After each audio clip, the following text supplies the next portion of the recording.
each panelist to take a minute to introduce themselves. So Nadia, why don't you get us started? Hi, my name's Nadia. Like she said, I recently graduated from Georgia State, December 2020. I got my degree in political science. I'm a current business owner right now. I have a clothing brand and I basically just work for myself, and that's it. Thank you. Anna? Hi everyone, I'm Anna Villegas. I was born in Colombia, South America, moved to the US when I was 3. I attended Georgia State University. Initially, I think I was a managerial science major, but after taking an economics course, I changed over to international economics and modern languages. And that's kind of how I started taking some more of these global classes. When I graduated, I actually graduated with an economics degree. So I did change one more time to an economics degree. I graduated December of 2020 and started at Deloitte in February of this year. At Deloitte, I'm currently a government and public service analyst, and I work in the pricing team. So I get a little bit of practice and work with a lot of the different account teams that Deloitte has within the government service practice. Nice to meet you guys. And Professor. Well, thank you very much. It's a pleasure for me to be with the members of this panel, and it's also a pleasure to see so many global-minded business leaders joining us today. I am faculty at the Institute of International Business at our business school, the Robinson College of Business, and I am also co-directing the minor in international business. So looking forward to our conversation.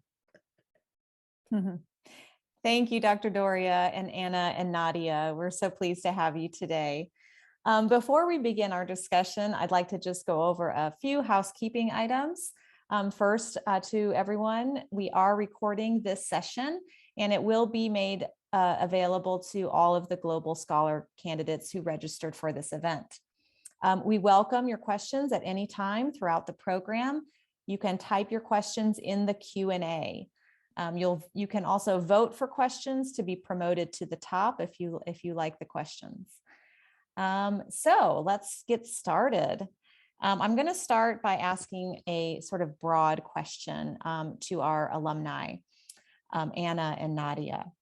The Global Scholar Distinction is a relatively new program at GSU. Many students are just discovering it. Could you tell us what types of global courses you took while you were at GSU and how were they special? Anna, can we start with you? Sure. Okay, so I took, I would say, like 2 different groupings of these global courses. One of them were like global economics, international politics, and then the other grouping were focused around the Spanish language. I am a native speaker. However, my entire education pretty much has been in the United States in English. So when I got to college, I wanted a challenge. I also wanted to perfect my Spanish in a more professional setting. So why were they special? First of all, they were challenging. I think some of these were the more of my challenging courses, which were surprising because I think initially I thought since I was a native speaker, it would be an easier class, but it definitely required a lot of effort. They were also special because it wasn't just a course, it was more of like an experience. These were the first classes ever in my education where I was actually able to talk to my parents about what I was learning. And I think that's an experience that I'm really happy I had. Also just an experience that they were special because of the diversity that you found within these global courses, the different types of people that you met with different backgrounds, different interests. So it was special because you kind of had to have an open mind and you got to learn a lot more than just the coursework. Great, thank you. Thank you for that answer. Nadia, do you have anything to add to that? Yes, so I took some similar classes. I took 1 year of Spanish and that really helps me a lot because I never took it in high school. I started Spanish in college and it helps me a lot because I travel. I have traveled to plenty of Spanish speaking countries, so it really helped me to navigate throughout those countries. I took international politics as a political science major and I learned a lot about how politics works in different countries and just I gained a lot of knowledge that I did not know before. So I thank Georgia State for that because I learned so much. One class that really stood out to me was the political economy of East Asia. I remember in high school, we did learn about Asia, but not as in depth that I did in this course. And I learned a lot about, China and Taiwan and Korea, a lot of history that I did not know before. So that's something that really stuck out with me. I took world history classes. Everyone has to take that, I'm pretty sure. Global issues. Again, that's something that you gain a lot of knowledge about. I think this is a sociology class, media, culture, and society. I really liked that class. And then wealth, power, and inequality. Just I learned a lot about, different things that happens throughout in the world. So because of Georgia State, so yeah. That's great. I mean, what I hear from you all is that there is a variety of courses in different departments, different, depending on what your interest is.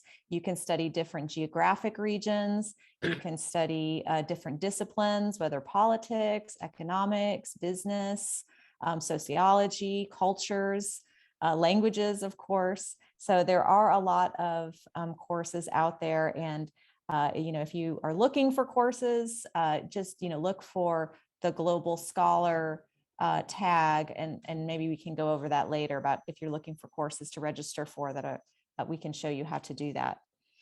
So we talked about coursework, but I want to know, do you think that the Global Scholar distinction is just about coursework? In addition to learning about topics of global significance, what else did your courses provide? Nadia, let's start with you this time. I kind of blinked out right now. Anna, do you want to go? Sure. As mentioned before, of course, being able to share with my Latin parents, that was really special. But as Nadia was talking about all of the courses that she took, I thought of one more thing.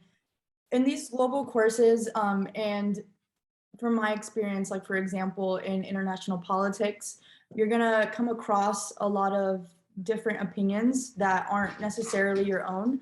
So in these classrooms, I mean, we had discussions that were sometimes a little bit touchy, but you did learn how to communicate in a way that was respectful to your peers, and also kind of have like an open mind in the sense that you are there, you're listening to understand, not so much to respond.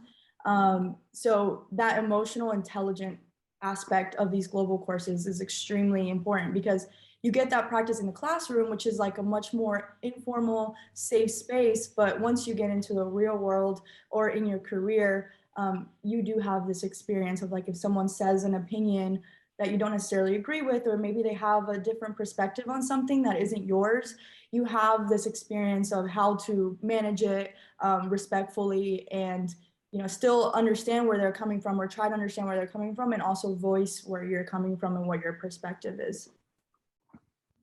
I can add to that too. So I remember when I was at Georgia State, for example, I was taking philosophy, and in philosophy, it's really a class where you debate and, talk about different things. So I remember the class was very diverse. Georgia State is a very diverse school. You have people from all different nationalities, speak different languages. So they have different perspectives on things. So I really liked those type of classes, because you get to see different opinions that you might not agree with, but you can respect that, okay, this is another person, they have another, perspective on these type of things. So I definitely agree with that.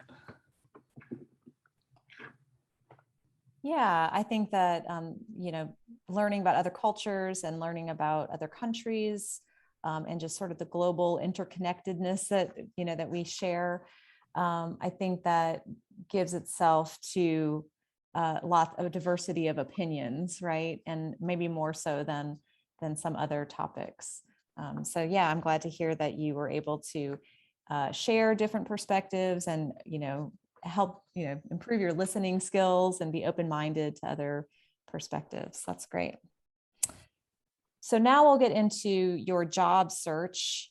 How does or did the Global Scholar distinction relate to your current position? That's Anna for you, and Nadia for you too, in your entrepreneurial, your new job as a businesswoman. How does Global Scholar distinction relate to your careers? Let's see, who did I start with last time? I think Anna went first, so Let's start. Nadia. So earlier I said how I started a clothing brand because fashion is one of my other passions. Of course, later on in my life, I want to go to law school, but right now I have my own clothing brand. And with being a business owner, you need to realize how important diversity is. Of course, I've always known that, but diversity is very important. You want to have everyone feel like they're welcomed when they come to you. For example, I have a clothing brand. I have a lot of clients that are all over the country. And it's just important to feel like when they come to my store online that, okay, they see people that look like them, not just one type of person. And, you know, you just want to have diversity. I also have vendors that are global. So for example, I have some vendors that are in China. So it's important for me to be able to make business deals and communicate with them in that aspect. So it's very important to be able to communicate with people from all over the world and different, you know, backgrounds. Absolutely. Yeah, that's great. Anna, what do you think? So the company that I work for, Deloitte, it's a very, very large global company. So I think that these global courses, it provided a close replica of what the workforce at Deloitte also looks like.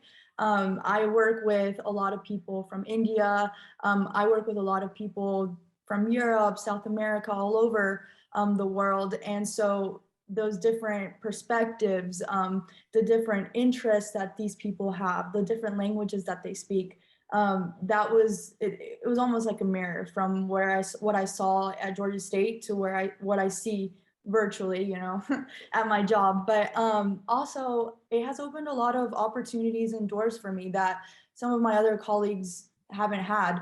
Like, for example, I've been able to work with the Puerto Rico account in the government and public service team.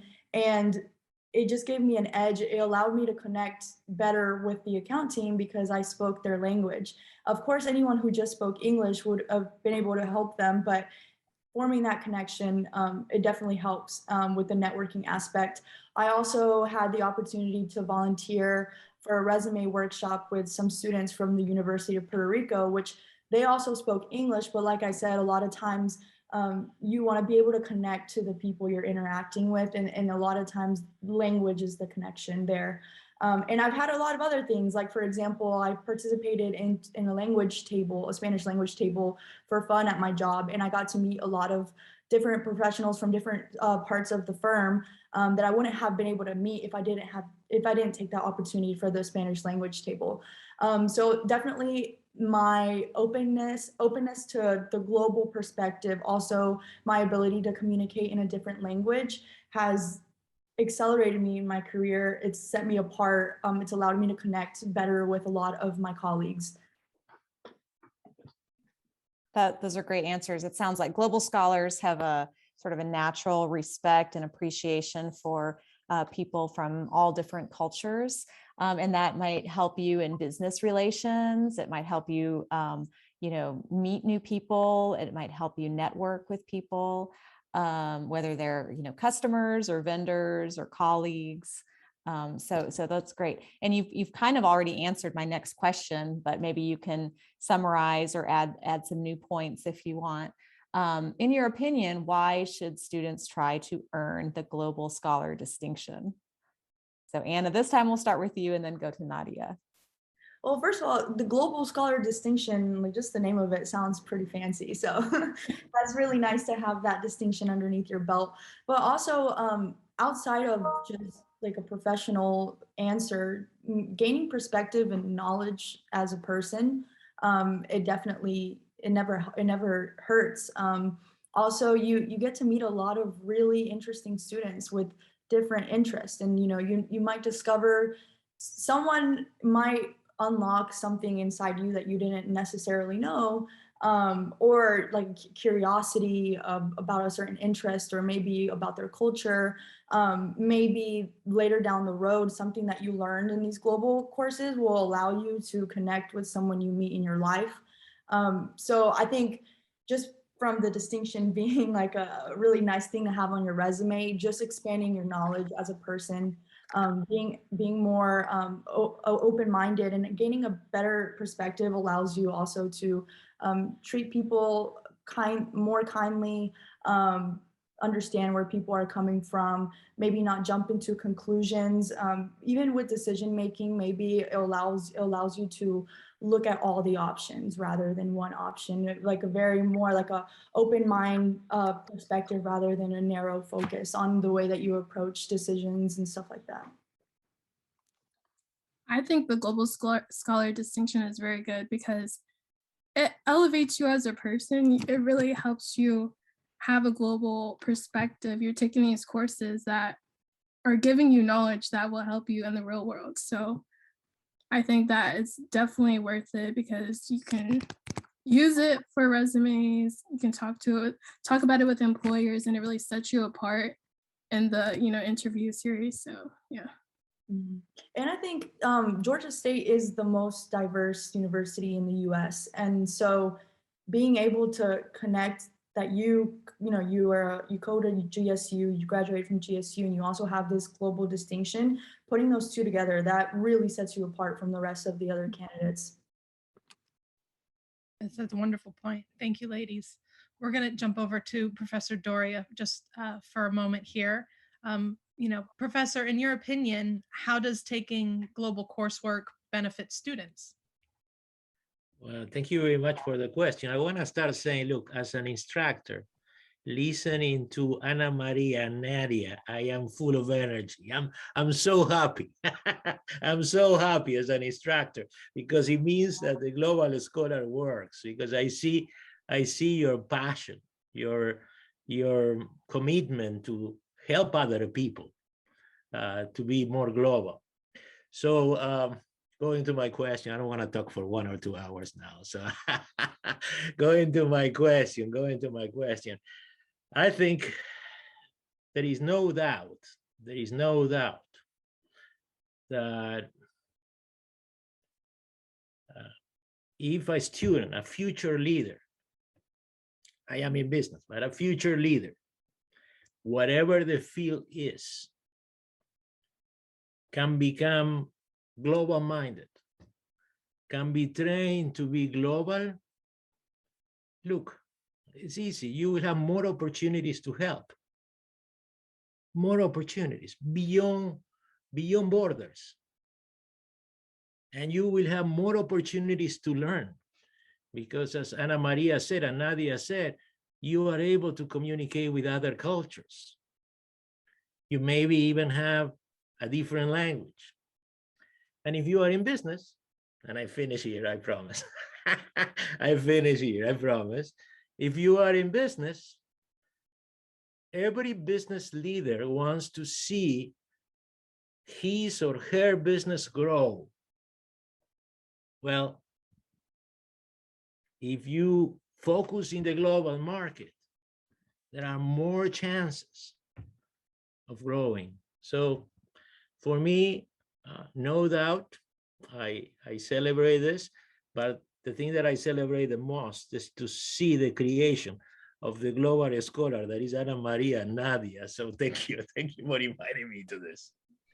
Thank you, Professor. One more question before we move on to others for everyone, including the ladies, is that I'm sure working with so many students, you may have students, ask you for letters of recommendation, based on their qualities and skills. Maybe when they're graduating, they're applying for internships or they're applying for jobs.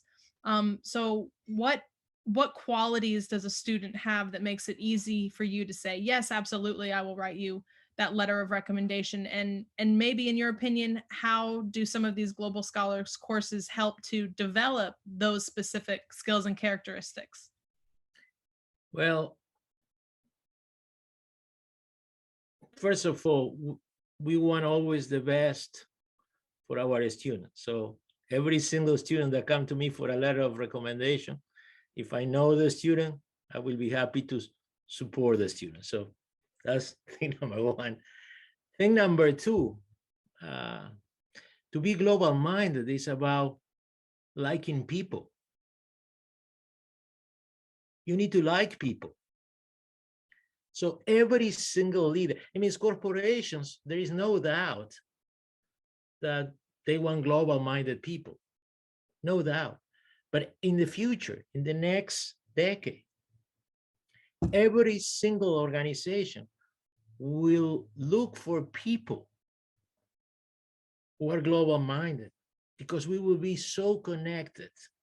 And these people, they are wonderful because they have the passion, like Ana Maria and Nadia, and because they love people. And that's the reason why they want to understand every single culture. And by the way, all the research shows that under the right conditions, when we are together around the globe, we become smarter. So fantastic. So somebody comes to me with the idea of being global and shows me that is becoming a global scholar, I will write my best letter, I promise. Thank you, Professor. The next question we have is for all three of our speakers. What tangible steps can students take while they're taking their courses to improve their chances of landing that internship or improve their chances of landing that future job? So why don't we start with Anna? Sure. So this is a practice that I learned a little bit later in my college career, more into my actual career. Whenever you're in the classroom and you experience a situation or a conversation, or even if you had an assignment, a project that stands out to you, that you really enjoyed, that you were able to express yourself really well, jot it down. I have an Excel sheet of different projects that I've done throughout my career that that stood out to me. And the reason why I say this is because when you go into your interviews for your internships, your full-time jobs, they will ask you behavioral questions, and these questions, it's good to get the idea out there, but then it's even better if you can provide specific examples of how you were able to demonstrate this quality, or how your answer relates to a situation that you've been in the past, to demonstrate that what you're saying is actually true with different experiences that you have.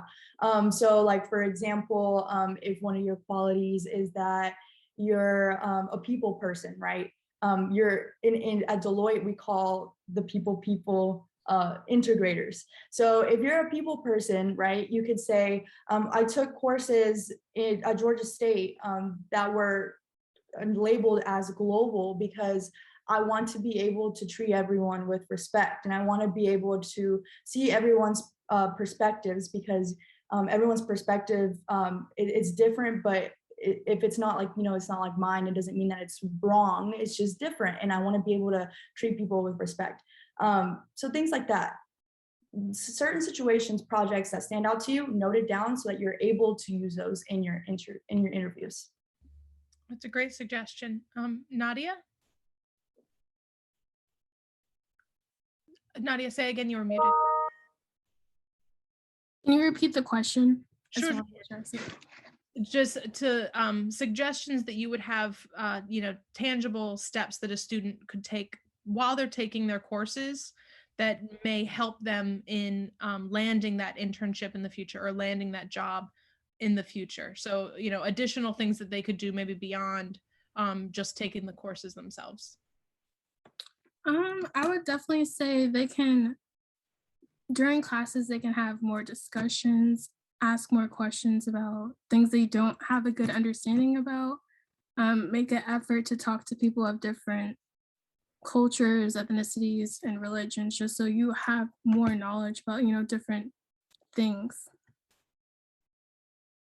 Thank you. And last, Professor, anything to add? I don't have too much to add. I'm just thinking, but I will say the following. I go every day to the class, right? I see 100 of future leaders, right? So nice. I would say every day that you think about your internship, think about two things. think about, I'm being called to make a difference. And I will do my best for this company that is offering the internship. But also, and that gives you energy. But also, I will say, you know what? There are so many friends, family, professors, people that believe in me. I need to do my best because they are behind me. And again, it's fantastic to see Ana Maria and Nadia, all the passion and energy, one creating a business, the other working for a corporation. We need many, many, many more Ana Marias and Nadia. And I think the Global Scholar is one of the solutions. Wonderful, thank you. So I want to go, we see that there's a question in the Q&A about what the Global Scholars receive when they complete the requirements for the distinction. So what can they expect when they graduate? Maybe we'll first start with Ana Maria and Nadia, and then Kimberly and I can also address this question from the administrative side. So Anna, do you want to start? Yes, I'm reading the question one more time, make sure. So I think the student is asking about what kind of notification to expect when they graduate, and other aspects of the distinction. Now, I'll just say right now that we don't offer graduation cords, but what are some of the recognitions that you received when you got the distinction? So I received a badge in my student email that it was a virtual badge that said Global Scholar Distinction. And I immediately put it in my LinkedIn because I've never seen anything like that anywhere else. I didn't even know it existed, honestly. But when I saw that badge, I was very proud, and I put it on my LinkedIn. I could go back and actually, this is a pretty good idea. I might go back and highlight this distinction. This being part of this panel is a good transition, and I might go on my LinkedIn and talk about this distinction and everything I'm telling you guys, write about it in a post. A lot of the times now you look for jobs, like LinkedIn is a great tool, and recruiters are going to look at your profile and they're going to see the distinction, right? And they might be curious. They might even bring it up in an interview. Also, you could put it on your resume. That's a great place to start. Put it on your resume. And like I said, if a lot of the times in my interviews, if the interviewing manager, if they see something on my resume that they don't know about or they want to know more information about, they will highlight that and they will ask you about it. So it's more of like, it's literally a distinction. It's setting you apart from the rest of the colleagues. And like I said, use the fact that it comes from Georgia State as leverage to further explain that you got this global distinction at the most diverse university in the United States. So yeah, I got a badge on LinkedIn, I put it on my resume, and yeah, you can discuss it. This panel is a great opportunity to listen to some of us that are a little bit later or further down the road and how it's helped us. And you can also look out for these connections between the coursework and the real life, and get some ideas, and also kind of form your narrative around what having this distinction means to you. Like Anna said, I also found out about the Global Scholar distinction in my email after I graduated, and it looked very good. I read into it, and so I found out there's instructions that they give you on how to add it to your LinkedIn profile, so I went ahead and immediately did that. And it just looks very good on your LinkedIn because, of course, employers want to know that you have experience in the global world. They don't want someone that's just closed-minded. They want people that have, can communicate with different people, because in business, you're going to encounter all different walks of people. So it's very important that you add the Global Scholar distinction to your resume, like she said, or your LinkedIn, and employers will ask about it because they want to know about it. So I definitely agree with that. Thank you both. Yeah, and just for all of you out there in the audience, the badge is an official badge from Georgia State University. It has an official logo on it. and you will receive complete instructions in your student email account a few weeks after degrees are conferred. So you have to wait a little while because we have to get the official word that you have officially graduated, and then we will send you the notification. Kimberly, do you want to add anything to that? I did see, about it being on the transcript. Unfortunately, it is not noted on the transcript. You will receive a letter from the registrar and from our office, along with the digital badge, information on how to put that badge on your LinkedIn. And obviously we encourage you to do that as well as putting it on your resume. But it's not necessarily, having a cord would be great too. I think at the size of the current program, it's still relatively new and getting off the ground. So it hasn't reached critical mass yet where maybe we can request cords, but I do like the idea. So I'm definitely going to hold on to that one and hope for the future that we can do something along those lines. But I also wouldn't be too concerned about it not being notated on your transcript, because like, Nadia and Anna have talked about a bit, when you're in interviews and when you're talking with, potential employers, they're asking for your resume. They're not asking, for your transcripts. They're not going to necessarily sit down and comb through your transcript and look at your coursework and your grades and all of that. That's definitely much more if you're applying for a master's degree or a PhD program where you have to provide those transcripts. So in terms of, the working world, they're going to be looking at your LinkedIn profile. They're going to be looking at your resume much more than they are your transcript. And if they have questions about the distinction from the LinkedIn profile, they can click on it and it will show that it's verified, and it will go to a description of the distinction and what you had to do to earn that distinction. So we feel like it's pretty solid. And again, like Anna said, they might ask you about it in an interview, and that's just an opportunity to talk about the types of courses that you took and the kinds of global perspectives that you gained during your time at Georgia State. If you're more of a print paper person, you can also print out a certificate in addition to putting the digital badge on your profile. So those are some of the options. So thank you for the question. So I think you kind of already answered this question about how the Global Scholar distinction helped you in your job search. I think we can maybe we move on. Let's talk about languages, right? Both of you talked a little bit about taking Spanish, I believe.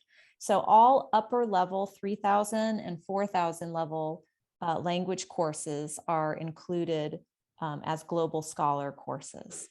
What recommendations do you have for those in our audience regarding studying a foreign language? Are there any particular languages that you feel are needed in the workplace today? And let's start with you, Nadia. I would say I definitely recommend Spanish because a lot of people in America do speak Spanish. So I feel like it's important to be able to communicate with Spanish speaking people. So I took Spanish personally, and it has helped me. Like I said, I've traveled to different Spanish countries. For example, like Mexico, I went this summer and I went with my family. They don't know anything in Spanish. So I was kind of the person that would help communicate, try to translate, navigate in the country. Yeah.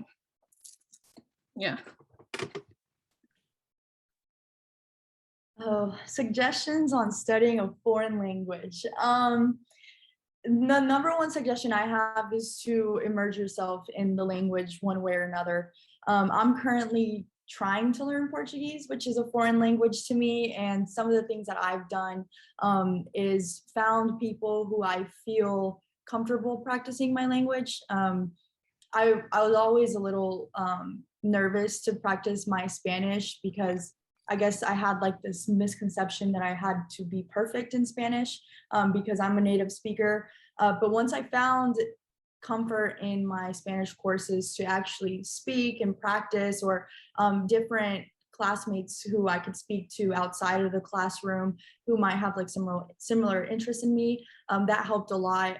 Netflix, music, find ways to immerse yourself into the actual language. Also, I took advanced grammar and Spanish linguistics, and it takes repetition, it takes practice. I think a foreign language, it's similar to starting your first job out of college, because chances are when you go into your first job out of college, you're not going to know how to do your job. You will learn once you actually get to the job. For me, I had no idea how to consult the government, you know, like, yeah, I have an economics degree, but what do I actually do for my role? Same thing in foreign language, you're learning something completely new that you don't have any exposure to, right? So repetition, going over all your materials, asking questions, note-taking what concepts you don't understand and drilling those, right?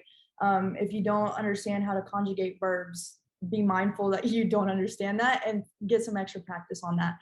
Same whenever I went to my job, I did not know anything about what I was doing, but I used those same learning techniques, right? The asking the questions, to making sure you know what you don't understand, going over all of the materials, seeing if some other outside resource, you can use an outside resource to supplement what you've been learning as well. And what languages are important. Of course, languages, or Spanish is a very common language here in the United States. You might even want to look into the field that you want to go into. For example, if you want to go into law enforcement in a particular area, and that area has a lot of Brazilian people or have a lot of other Asian Americans there, and you know for sure you want to work in that region, that might be a good language to take on, right?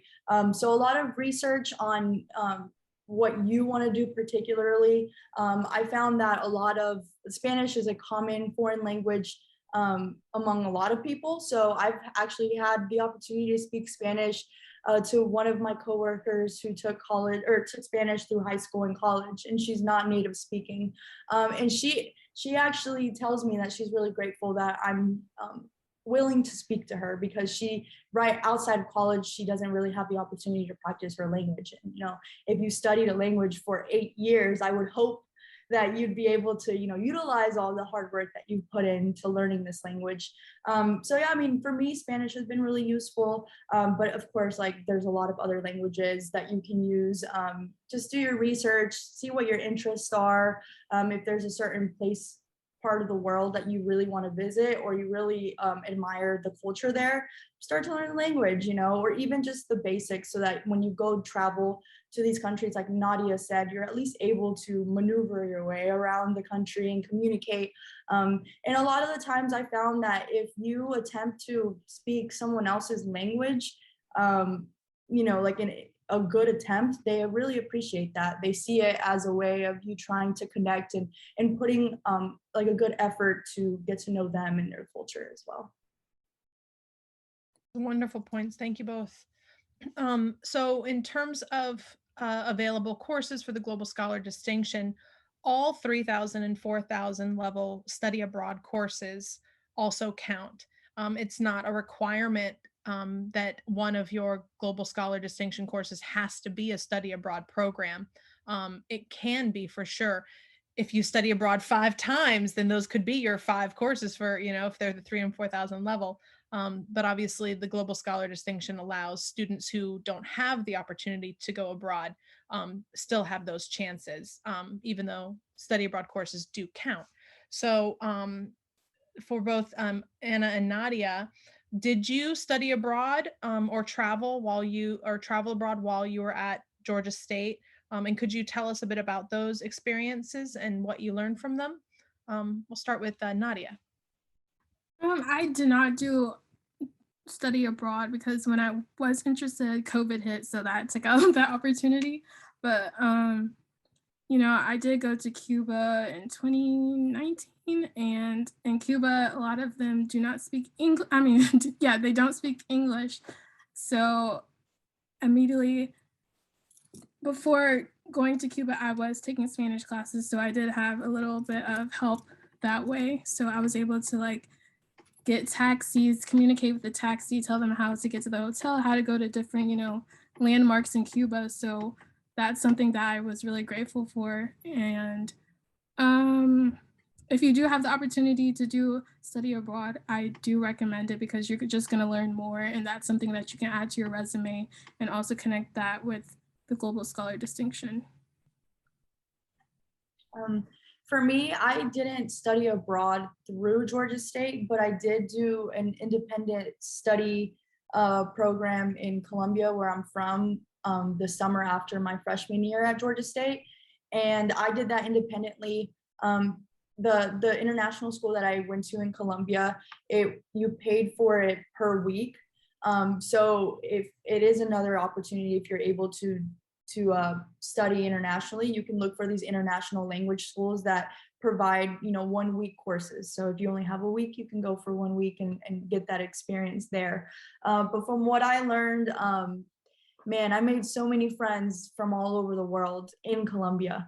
A lot of people have this global mindset outside of Georgia State. This is something that is useful all over the world.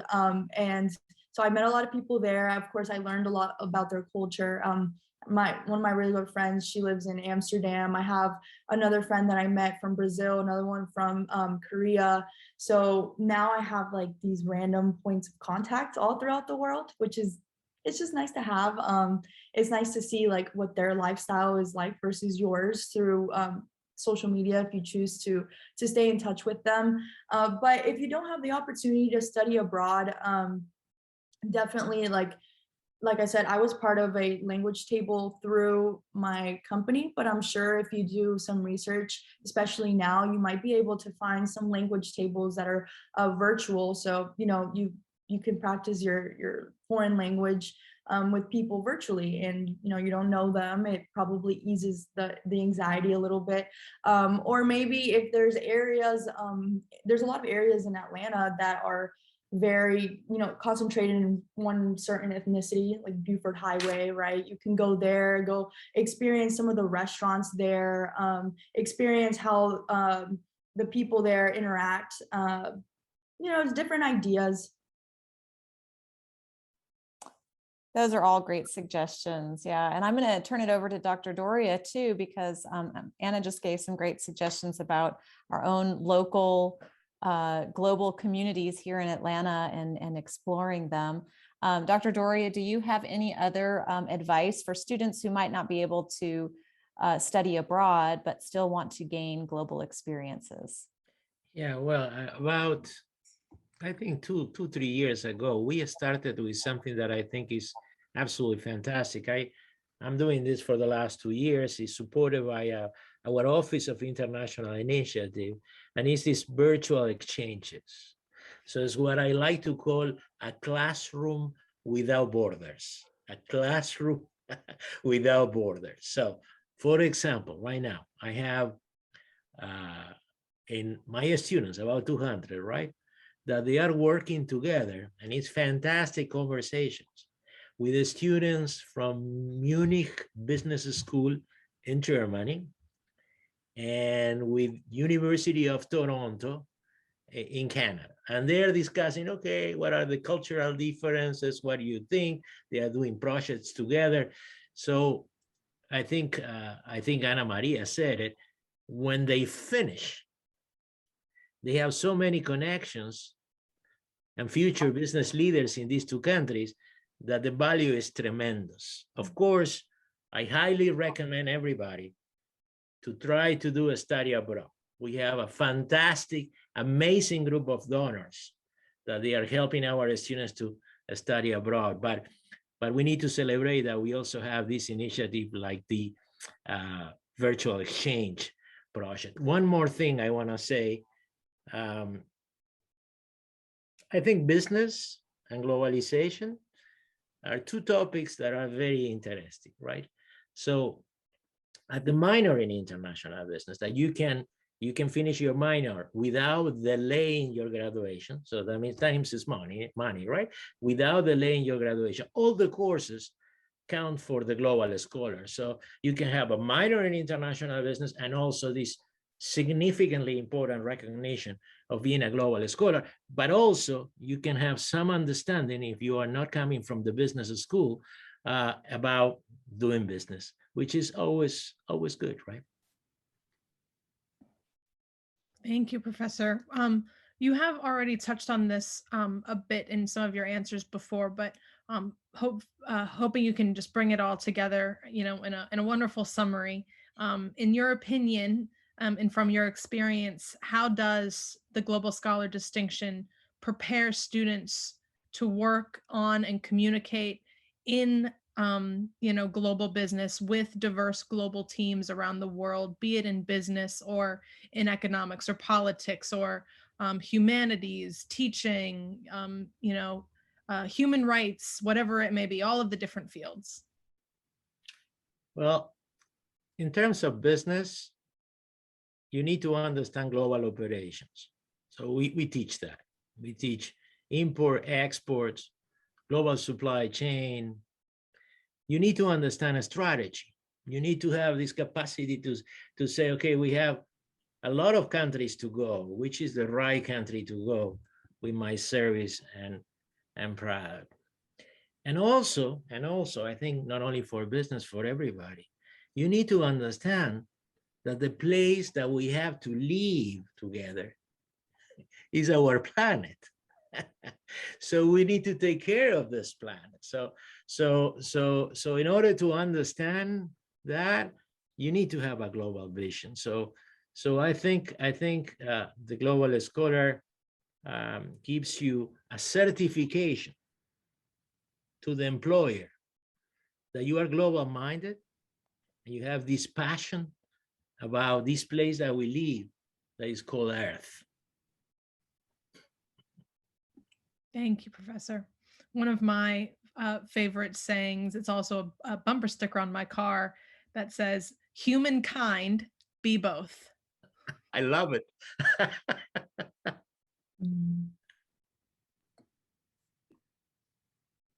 Well, I see these are all wonderful answers, and I appreciate all of your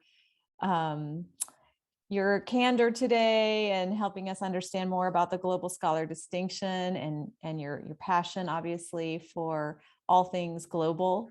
I want to give a last opportunity to the audience to ask any questions since we have a little bit more time. Also, while we're waiting for any other questions, I wanted to provide this video it's in the chat. This video, if you watch this video, this will help you select Global Scholar courses from Go Solar when you're registering for next semester. You can find those Global Scholar courses. And remember that you need 5 Global Scholar courses with a grade of B or better and an institutional GPA of 3.0 and higher. So those are the basic parameters. We welcome any more questions from the audience. Kimberly, did you have something to add?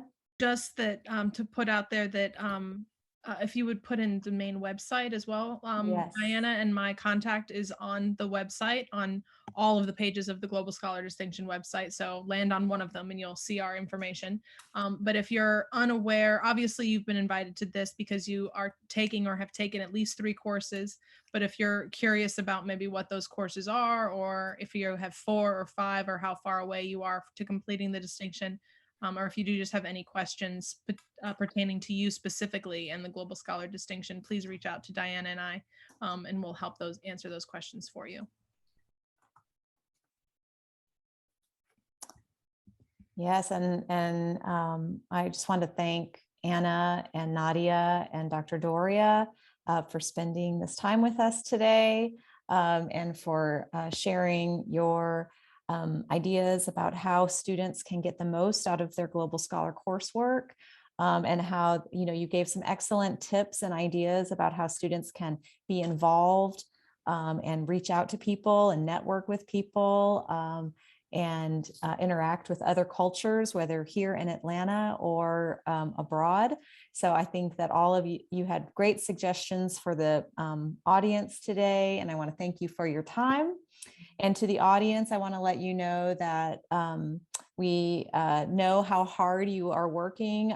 We know that it is not easy to finish your degree. And if you're seeking this Global Scholar distinction, kudos to you because it is a little bit of extra work. Some of the coursework is challenging, but as you can see from what Anna and Nadia told us today, it does set you apart, I think, when you go out and look for jobs. And also, I think it benefits you just by making you a more globally minded person. So thank you for all of your hard work. We often offer events like these, so check your inbox for future invitations, and we hope to see you at a future event. And have a wonderful Thanksgiving break. Happy holidays, everybody. Happy holidays. Thank you. Thank you all. Thank you, everyone.